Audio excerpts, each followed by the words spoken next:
पद्धतीनं खंडाळा या ठिकाणी आपण शाळेकरता तिथल्या भागातल्या मुलांच्या मुलींच्या करता एक शाळा उभी करायची असा निर्णय घेतला होता आणि गावाची आणि देवस्थान असं एकत्रितपणानं तिथला जो काही वाद आहे त्या वादात काही मंडळींनी सुरुवातीला आम्हाला सांगितलं होतं की आम्ही गावची जागा तुम्हाला देतो, त्या बदल्यात आम्ही नगर परिषदेकडनं 5 कोटी रुपये तुम्हाला द्यायला तयार आहोत.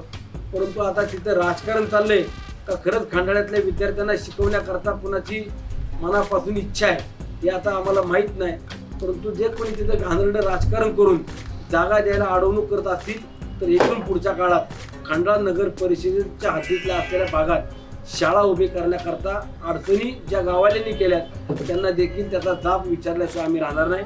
कारण ज्या वेळेला बैठक घेतली त्यावेळेला सांगितलं की आम्ही जागा देतो आणि नंतरनं जागा द्यायला मनाई केली किंवा आम्हाला द्यायची नाही म्हणून जाणीवपूर्वक कोर्टामध्ये धर्मादाय आयुक्ताकडे तक्रारी केल्यात आणि त्यावरती आता सुनावण्या चालू झालेल्या आहेत. या व्यतिरिक्त CCTV कॅमेरे हे संपूर्ण शहरामध्ये बसवण्याकरता त्याचा संपूर्ण DPR तयार झालाय. परंतु तो लवकर पूर्ण करून संपूर्ण शहरामध्ये प्रत्येक चौकामध्ये किंवा जिथं स्कूल आहेत हॉस्पिटल आहेत अशा भागात कॅमेरे बसवले पाहिजे आणि सुरक्षेच्या दृष्टीनं हा एक महत्त्वाचा टप्पा आपल्या सगळ्यांच्या दृष्टीनं आहे. ते लवकरात लवकर काम पूर्ण झालं पाहिजे.